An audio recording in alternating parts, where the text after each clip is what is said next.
To my dearest friends, I am honored to welcome you back once more for a long overdue return to the warp and for an exploration into the darkest denizens of that immaterial plane.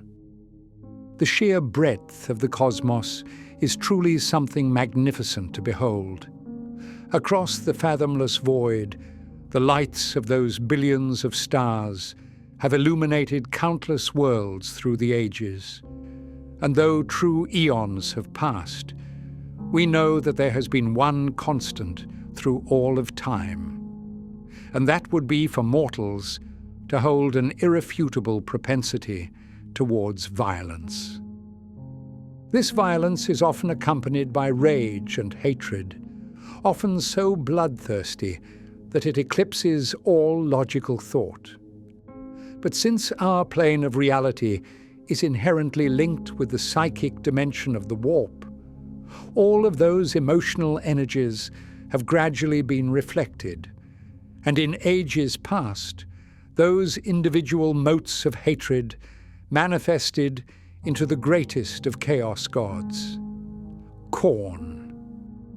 He is known by 1,000 titles, but most commonly we refer to him as the Blood God, the Lord of Skulls, or the Great Butcher, with his slaughterous followers screaming out the grisly battle cry, "Blood for the Blood God, skulls for the Skull Throne." They are quite literal with this mantra, as Khorne is said to sit upon a throne of carved brass, found atop his mountain of skulls, consisting of at least one skull from every species to have ever lived. And with the greatest of his champions, or most worthy of his adversaries, finding their remains closer to his blazing presence. From his great peak, he watches the endless wars of the galaxy, though on very rare occasion, and only when gripped with an incomprehensible rage, will he stand, taking up the colossal blade known as Woebringer, before cleaving down, sundering reality itself, from which an ocean of blood will pour to drown out the material plane. But it is not just blood to emerge from such a wound, for out from this realm of gore will march the legions of cornate demons. In the briefest terms, a demon is a manifestation of immaterial energy given form, most often being created out of the powers of their patron god, but sometimes occurring naturally from the undulating currents of the chaotic warp. They can range greatly in power, with some of the smallest demons only being bubbling little nurglings or flightless imps, incapable of much at all.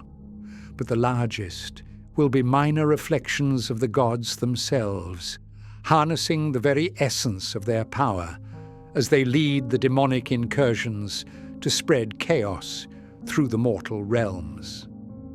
In the case of Khorne, his most powerful champions are of the Bloodthirsters, who will frequently be found at the head of his rampaging armies. These great hosts are known as the Blood Legions. And while we usually think of the demons of Khorne as being the thoughtless personification of pure violence, we must remember that Khorne is often associated with the themes of martial order that can come about from war. And so these qualities are also found within his legions, though to a far lesser degree than their sheer bloodthirstiness.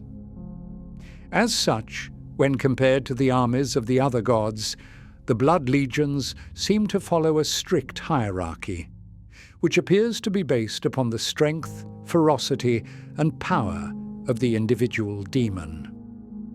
We have no idea how many Blood Legions exist, but we do know that they are each split into 8 cohorts, further subdivided into 8 demonic packs, which are led by a herald or an ascendant demon prince. There is an immense variety between the different packs, as they all tend to be based upon the general whims of the demonic lords who rule over them, and of the domineering will of whomever the champion is that leads the larger cohort, or of the entire legion. For instance, one of the most notable will be of the blood legions of the Red Tide, which are made up almost entirely by bloodletters, who gush forth into reality from crimson warp rifts, almost like a literal tide of blood, intent on overwhelming the mortal souls by sheer number, eviscerating any and all who find themselves caught in their path. The Hellfire legions, meanwhile, are the most ranged, focused of Khorne's Neverborn, where they will often besiege mortal bastions with innumerable hosts of demon engines, levying skull cannons, soul grinders, and sometimes even lords of skulls, to bury their victims beneath salvos of bloody fire. The legions of Brazen Thunder clearly cannot wait to spill blood in Khorne's name, as they are infamous for their fearsome speed, their demons riding atop racing blood thrones or thunderous blood crushers, flanked by rabid packs of flesh hounds, relentlessly bounding alongside. There are obviously many more varieties of Blood Legion, but those three are just some of the most notable and most destructive to have been levied upon the mortal souls of the galaxy. Regardless of their composition, when the demons of Khorne do emerge within reality, they do so only with the raw hatred, incandescent rage, and endless thirst for blood, as is held by their patron god. The cohorts will tear themselves from the warp, sundering the thin walls between our dimensions, with the lesser demons spurred on by monstrous entities lashing their brazen whips, whilst others blare out a nightmarish dirge from brass horns, signifying that, indeed, this is the end of days. The mighty Bloodthirsters will slay entire squads worth of fodder with each sweep of their colossal axes, while the tides of bloodletters bound through the field, mopping up the endless victims, until their world simply drowns in a rising tide of blood. Yet, we mustn't get ahead of ourselves in singing Khorne's praises too much, lest we incite the Inquisition's gaze. But in order to best understand the many facets of Khorne, perhaps it would be best for us to learn a little more about his varied legions. We will begin with the lesser demons, before moving on to the heavier support, and then of his champions, and finally of the greater demons who exist as the living incarnations of Khorne's wrath. And so, my dearest friends, now that we've gotten the blood pumping, I do believe that it is time for us to begin. Do be warned, however, that if you ever hear the calling of the brass drums of war, that only death will greet you. For they do, in fact, herald nothing less than the blood cohorts of the demons of Khorne. To begin our sermon, it only makes sense to start with the most common of Khorne's demons, and so let me introduce you to the warmongering cohorts of the Bloodletters. Born from the endless energies of hatred, spite, rage, and all other such feelings which naturally precipitate violence, they take their form within the warp, spontaneously appearing from the drifting Empyrean currents at the behest of Khorne's bloody will. They generally fill the role of bulking out the blood legions as common warriors, making up the enormity of that crimson tide which has poured out from the warp to stain 1,000 innocent worlds with the deep redness of immaterial gore. But to call these demons as common is quite a disrespect, and it certainly undersells the violent capabilities of a pack of bloodletters. Physically, they are monstrous beasts, boasting traits which we might consider as being quintessentially demonic. It is important to mention, however, that the appearance of a demon as a physical entity is mostly a byproduct of the maddening energies of the warp, as they are simply made up of that immaterial essence. But regardless, for our purposes, let us ignore this abstraction and focus on their physicality. To start with, they are rather tall, thought to stand somewhere between 7 and 8 feet. But it is quite challenging to give a proper estimate here, as they are most often hunched over, giving them the impression of being slightly shorter, though we know that they can rear up in preparation for delivering a deadly sweep. Their leathery skin is most often tinged to the hot red colour of fresh blood. But they have been witnessed across the full range of crimson, sometimes bordering on the rusty brown of dried meat, and due to the madness of the warp, might even appear to be coloured as living flame. But this leathery skin is often spiked, or at least studded, by what appear to be odd protrusions, while their back is crested by a similarly violent-looking series of growths. This all envelops their otherwise spindly and somewhat crooked-looking frame. But make no mistake, for we will still be able to clearly see the striations of incredibly dense musculature, which provides them with their unnatural strength.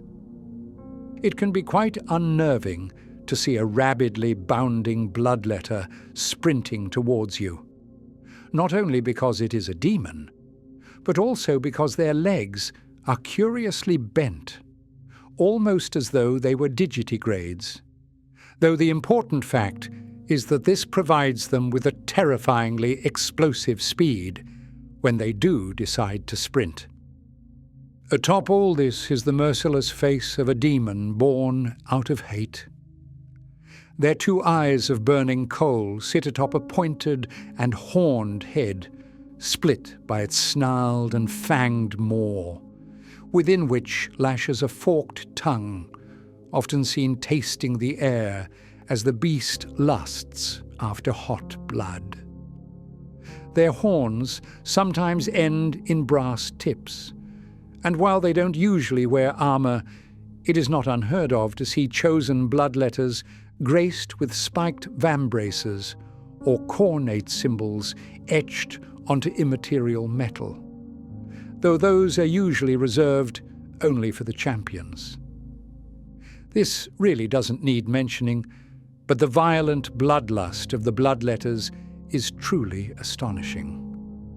They exist only to rip and tear, to shed blood for the blood god, to claim skulls for the skull throne. And while they would do all this with their immaterial hands, Khorne has granted each and every bloodletter with a weapon known as a hellblade. These are jagged swords of black iron, thought to be a part of the bloodletter's own essence, and which can never be separated from their demonic grip. They burn brightly to become red-hot around the edges as the energies of Khorne flow through them. And it is said that a single cut from a hellblade is enough to sunder the soul of any human, and that the wound will never heal, leading to their inevitable deaths by exsanguination. Still, with all that said, they are known to sometimes march in formation, which is honestly quite surprising for demons as violent as these. Some of their kind are even seen to carry banners to Khorne, or will blow through brass horns, though of course, as soon as they locate their victims, all structure will evaporate, and the bloody demons will turn rabid, screeching out their otherworldly cry as they bound away to begin the charnel slaughter. As an additionally unusual fact, they are sometimes known to speak to their victims, choking out in a guttural spray their dark vows of death upon all they find. This, of course, is rarely heard over the cacophonous clamour of war. When fighting, the bloodletters are known to compete with one another in their pursuit of claiming either the most skulls or simply the skulls of the most dangerous opponent. Because of this, they will sometimes attack one another to claim the skulls of a nearby bloodletter. But really, they're just attempting to honour themselves before Khorne, as a trove of skulls and a tide of blood might very well distinguish an individual bloodletter enough that he is chosen as a herald or even a champion. They will obviously never retreat, fighting to the bitter end, slashing out with their burning hatred until they are finally slain and dragged back into the depths of the warp. But however nimble the bloodletters might be, they can't hold a candle to the monstrous speed and unwavering persistence of the flesh hounds. These are the great war dogs of Khorne, easily taller than a space marine when on their hind legs, who, when unleashed upon a field, will sprint out at such speeds that they have been known to chase down enemies attempting to flee in chimera tanks. Further, when we look at their immense jaws and the sheer size of their fangs, we can understand how any prey they catch will almost certainly be eviscerated in a short yet immensely bloody affair. Within the brass citadel of the warp, at the very base of the Throne of Skulls, there exists a class of cornate entities known as furnace demons, whose sole task is to forge an endless supply of brass collars, which are clamped around the crimson necks of the flesh hounds. It is believed that the flames of that forge burn solely from the incandescent hatred that Khorne feels towards psychers, and that this energy is imbued within those collars, creating an aura which saps the abilities and strengths of any psychic individuals who come too close to the hounds. As a final and quite amazing fact, the flesh hounds are known to stalk most every plane of the warp, often in packs so large that even greater demons must tread lightly, lest they be dragged down by the ankles and devoured by the rabid hunters. Even though we previously discussed the Blood Legion of the Red Tide, which uses an overwhelming sea of minor bloodletters to overwhelm their mortal victims, we need to realize that this is not the only configuration for the armies of Khorne. The Blood God boasts a truly grisly assortment of demonic servants, many of whom are far bulkier, far more resilient, and are capable of inflicting violent devastation upon even the most heavily fortified of opponents. I shall begin with what I consider to be one of the most iconic of Khorne's heavy servants, being of the lumbering juggernauts, who, when ridden by a snarling bloodletter, become known as blood crushers. The juggernauts themselves are monstrous beasts, born within the very heart of Khorne's realm, where the furious rage of those rampaging demons are given form within thick plates of carved brass. And to be clear, this metallic shell is akin to their skin, for they are fused at the moment of creation, so there is no such thing as a juggernaut without its armour.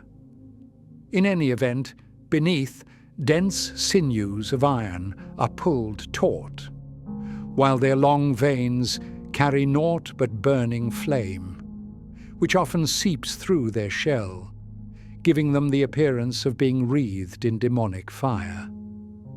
Within his realm, they are confined to great pens, charging and battering one another with the brutish simplicity of a mindless bull.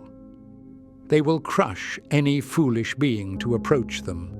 Yet, rather strangely, upon their backs, each and every juggernaut has what appears to be a seat, almost certainly intended for some champion to claim. This, of course, is by design, as the greatest of Khorne's servants, should they prove strong enough, may step forward to prove their worth, by wrangling control of a rampaging juggernaut, only to claim it as their hellish steed.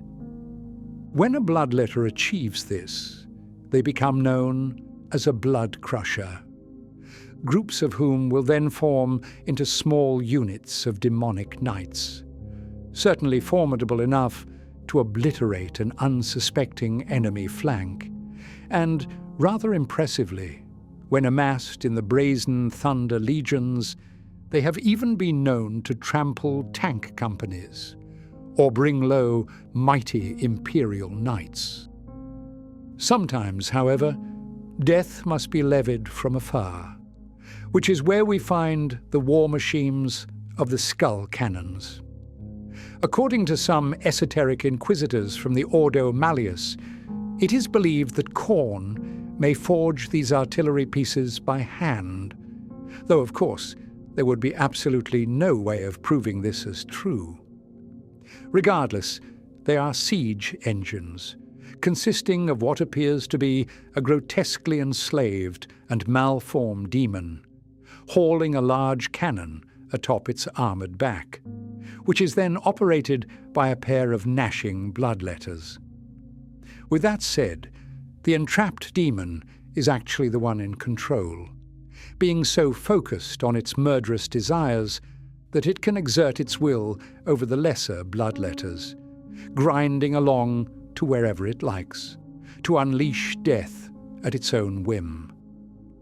The most interesting thing about this engine, however, is that as it moves across a battlefield, it will scoop up the amassed bodies, sometimes dead, sometimes alive, which are then to be incinerated within its fanged maw, and the charred bones from this procedure are fired from the cannon, with the skulls said to scream with the otherworldly pain of their victims, empty sockets weeping with immaterial blood through their flight.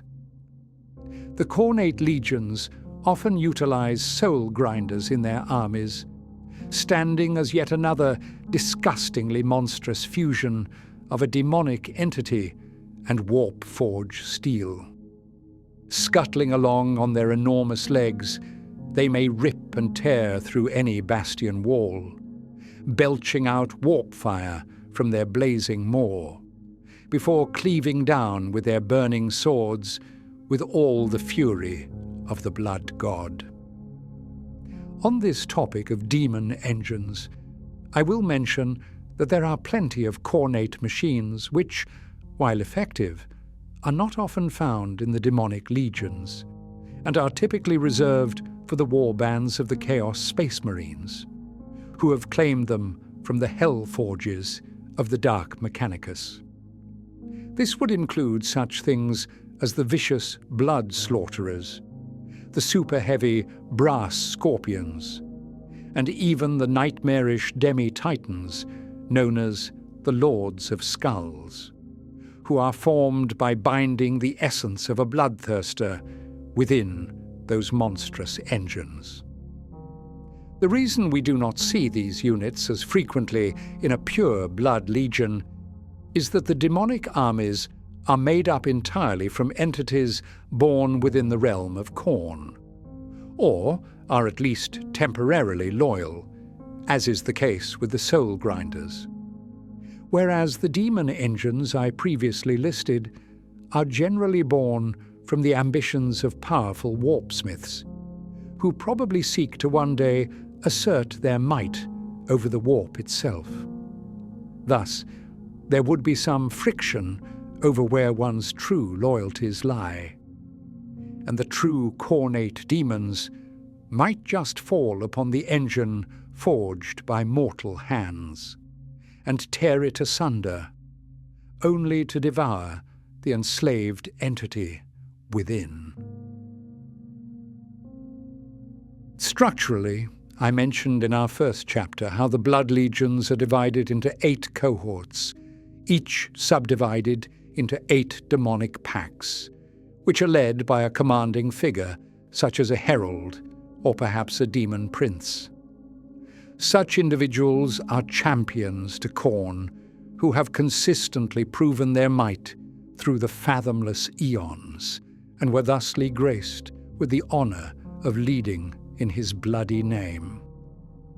I will briefly point out that the champions may actually lead their blood packs against one another if they see a rival as weak, wherein which they will engage in a slaughterous battle, with the victor emerging to subjugate their former foes by absorbing them into their pack.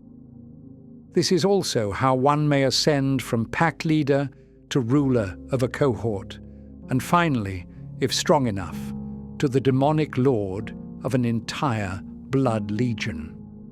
In any event, when it comes to the champions of Khorne, the first which we may encounter would likely be of a herald. Essentially, they are ascendant bloodletters, who, for spilling bountiful rivers of mortal blood, and for offering up a continuously prodigious collection of skulls, will have been hand-chosen by Khorne himself for the chance to rise in his name.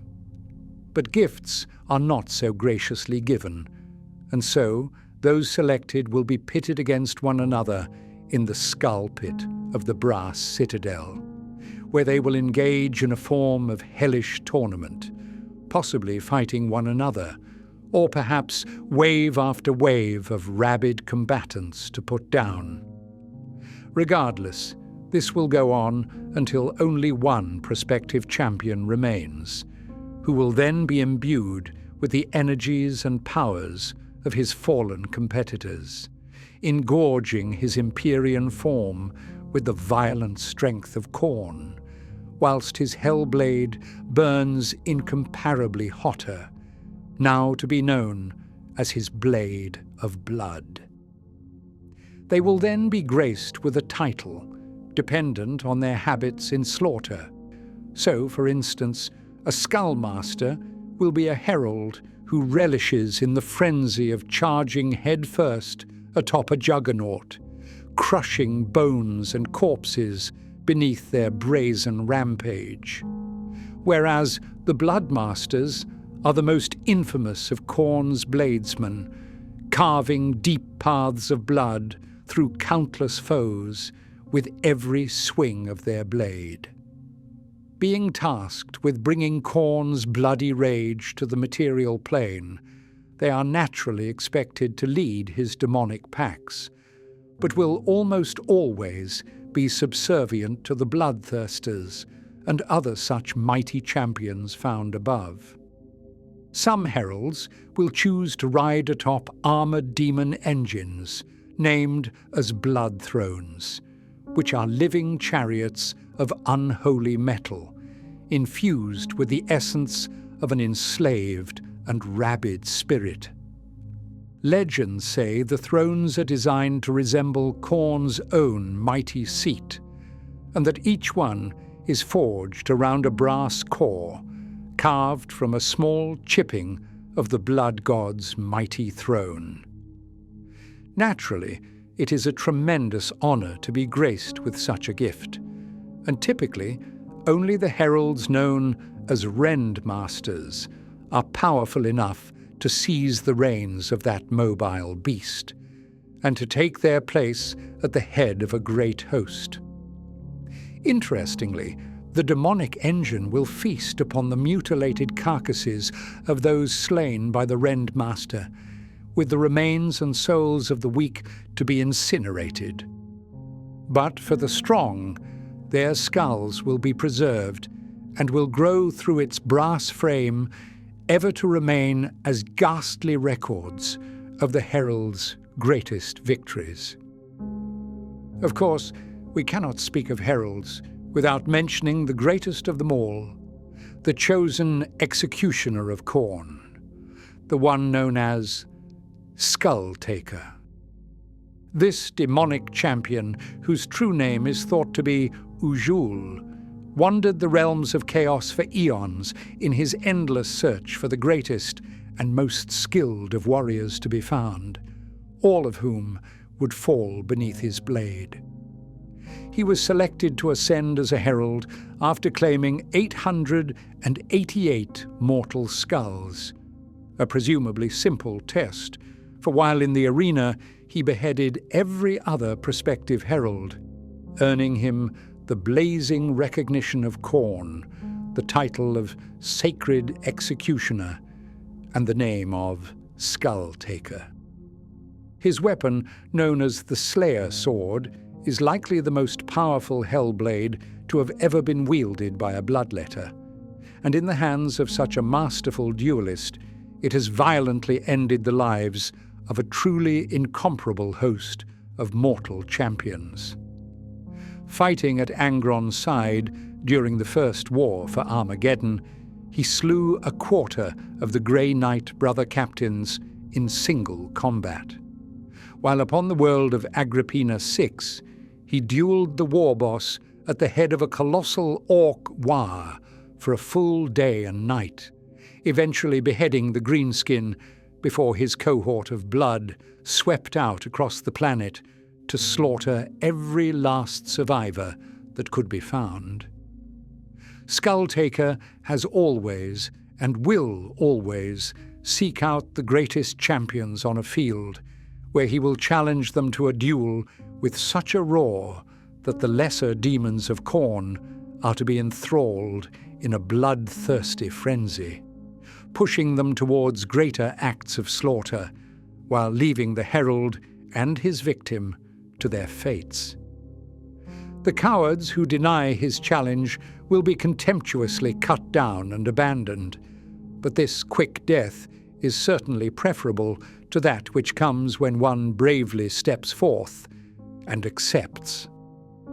The herald is a bladesmaster beyond reproach, and so, as the two engage in their duel, he will drag out the engagement, slicing here and there, severing tendons, flaying strips of skin, and once he has toyed with his victim enough and fully tested his skills, will he lash out to dismember the victim's every appendage.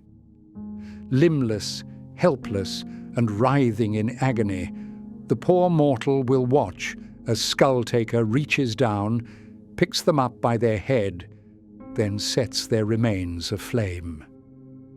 Clothes, armor, flesh, skin, it doesn't matter. It will all burn away, and once only the skull remains, will he wrench it free as his prize of war.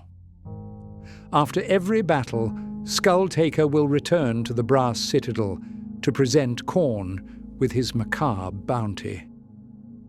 The vast majority will go to the blood god, but the greatest champions, the few who actually tested Skull-Taker to his limits, will be kept to himself, and will be sewn into his great cloak, where the skulls of chapter masters, war bosses, exarchs, and other such legendary figures will remain forevermore.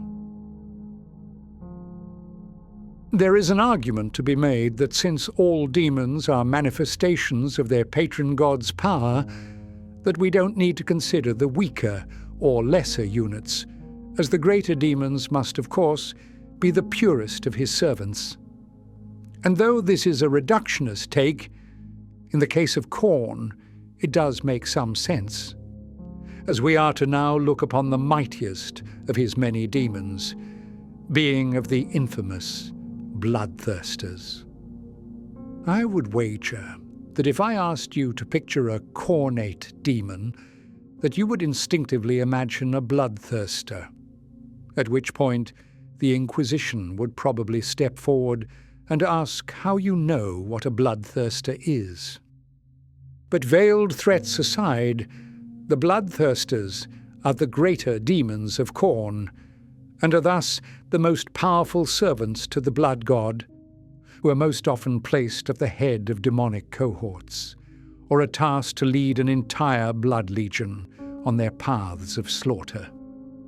There is truly nothing as vicious, nothing as violent, nothing as ruthless, and, if you'll pardon my pun, nothing as bloodthirsty in the entirety of Khorne's vast legions as of a bloodthirster.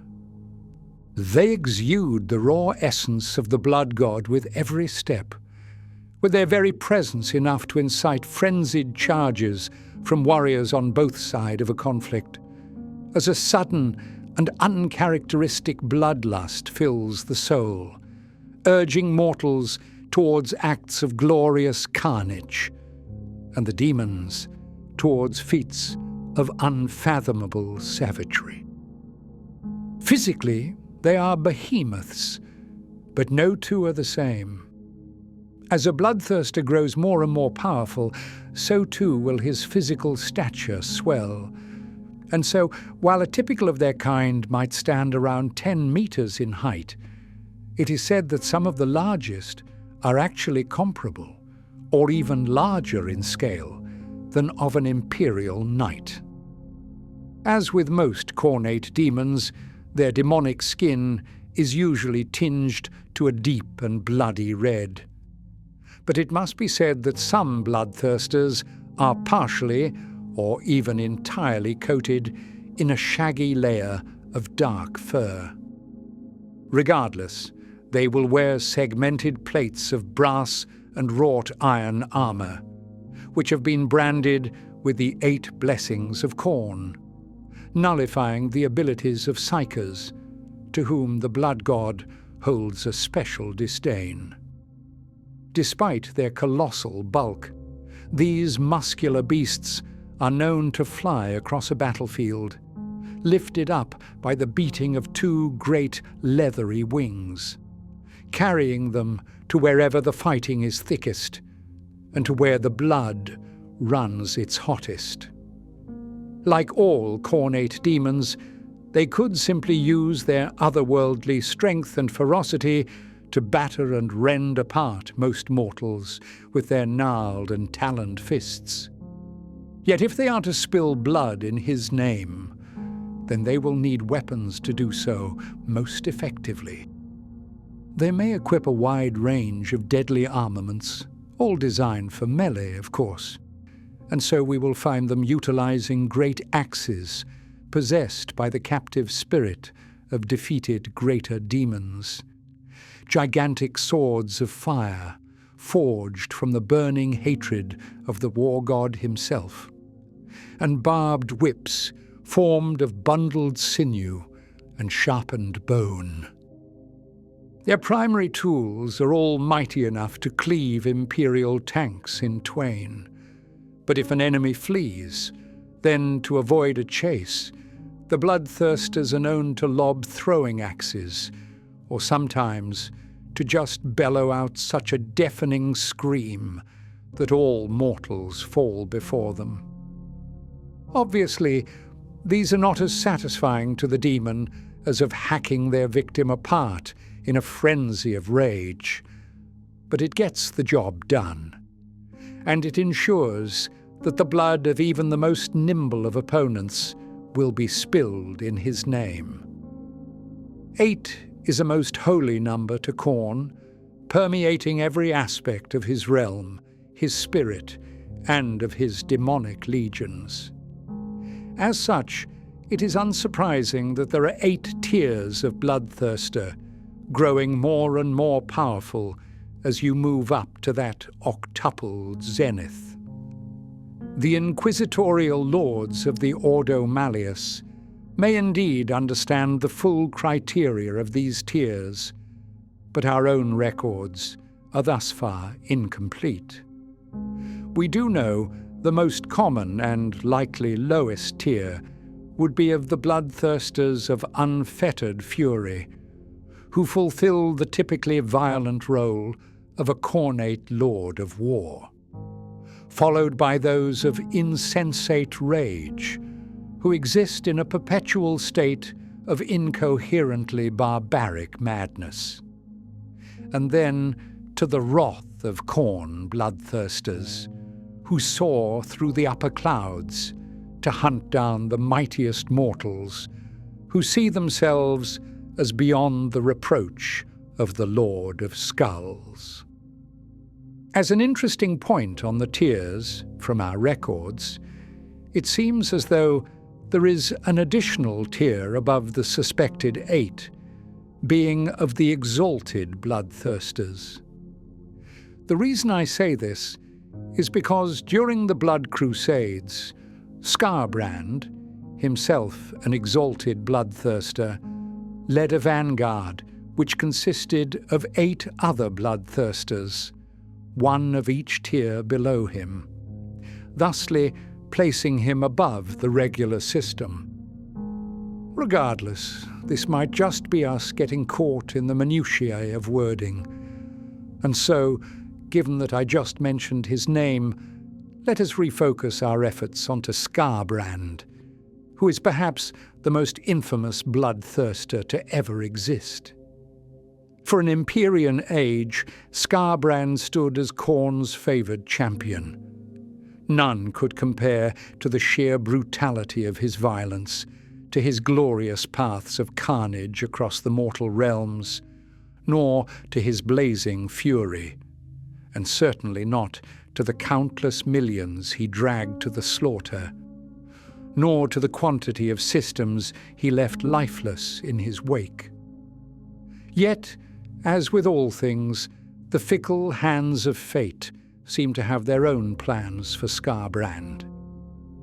Tzeentch, that tricksome god of change, whispered an endless stream of goading slights upon Skarbrand, slowly fanning the flames of irritation into a truly incandescent rage, until finally, when the time was right, simply stated that Khorne had paid no attention to a single one of the Bloodthirster's many deeds.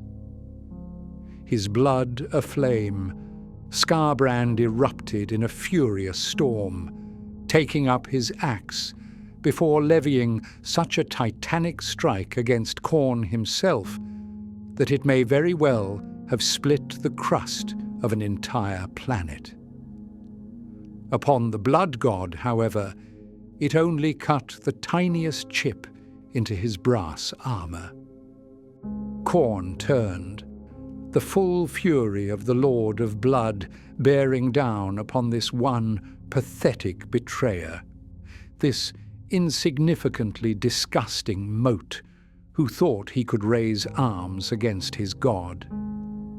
He grasped Skarbrand in his burning grip and stood tall from his throne, towering atop that mountain of skulls, strangling the wayward bloodthirster until his demonic essence was reduced to naught but that incandescent hatred. Khorne then raised him high and threw him from the brass citadel. For 8 days and nights, Skarbrand hurtled through the immaterium as a blazing ball of flame, scarring the very fabric of unreality as he went. In the end, he crashed upon a demon world, his skin split, armor rent asunder, and his once glorious wings reduced to little more than tattered shreds and shattered bone. Bellowing out a cry said to be heard across the impossible breadth of the warp, he arose from the immaterial crater, took up his axes, and though now little more than a mindless beast of rage, would continue to serve the blood god by claiming ever more skulls in his name. The exiled Bloodthirster has since been a relentless force of carnage through the material plane, appearing upon the world of Geistos during its fatal cataclysm, slaughtering an entire strike force of the Vorpal swords, along with countless other Imperials. Quite sadly, if we can even feel sad about the fate of a demonic beast, no matter how many souls he claims, and no matter how many more millions he puts to the bloody sword, Khorne holds no room for mercy within his blackened heart. And so Skarbrand will remain as an exile for the rest of time. In the wake of Skarbrand's betrayal and exile, Khorne, steaming with rage, channeled all of his furious anger into a new being and created the mighty Bloodthirster known as Angrath. This was to be his ultimate champion, superior in every way to that meek little whelp Skarbrand, yet by all accounts they actually seem quite fairly matched in strength and boast a similarly impressive history of violence. Khorne, however, has forbade the two from ever dueling, despite their frenzied desire to prove themselves as his greatest warrior. But if that day were to ever come, we can be sure that such a titanic quarrel would surely shake the very stars themselves. Unfortunately, however, whenever we find a monstrosity purported as being one of the strongest entities in existence, the records often weigh against their might. With Angrath, for instance, most of his references are related to him being defeated, probably to show up the strength of his adversary. For instance, Lorgar defeated him in a duel during the Horus Heresy. Then he was banished in single combat against Inquisitor Hector Rex, and then later had his demonic skull crushed by none other than Manius Calgar. Similarly, Skarbrand has been defeated by several opponents, apparently being cleaved in two by Commander Dante of the Blood Angels, then was slain by an avatar of Cain upon the craft world of Biel-Tan, and was later banished by Guilliman during the Terran Crusade. This ridiculousness only continues when we look upon Kabanda, scourge of the Blood Angels, who was once considered so formidable that only the strength of Sanguinius himself was sufficient to best him in battle. However, in the 41st millennium alone, he was defeated by a brother captain of the Grey Knights, then by the semi-mythical figure of the Sanguinor, and then again by a mixed force of the Blood Angels and Grey Knights who assaulted his fortress upon a demon world, then failed to win the three-way battle upon Baal, and finally was banished by the demon Primarch Mortarion during the War in the Rift. So, unfortunately, despite how strong they are reported as being, it certainly seems as though Khorne gives his greatest challenges to his mightiest Bloodthirsters. As we draw this to a close, we need to realize that the many demons of Khorne which I have outlined today are merely the most commonly encountered upon the field, and likely do not make up the full repertoire of entities born from the blood god's endless malice. Perhaps these are just the configurations which that malevolent warp energy may take within the material world, and maybe within the warp we would find an entirely different range of immaterial horrors which simply cannot exist outside of the roiling depths of the Empyrean. The realms of chaos are never to be considered as static, as the dark gods are always reforming and reshaping their domain to suit their needs, which inherently shifts the very fabric of the immaterium. So, if the gods can twist and untwist unreality on but a whim, then I do not think it is inconceivable for them to conjure up new demonic entities which no mortal has ever before seen. Also, the dark gods have existed for eons and have influenced many more species than just mankind. So perhaps there are demons which manifest as a closer reflection to the anger and rage felt in a Xenos race, as opposed to humanity's interpretation of that raw emotion. Even with our discussion, there are figures which I have failed to mention, such as Karanak, the three-headed warhound of Khorne, who hunts down those who have insulted the blood god's pride through both the material and immaterial planes.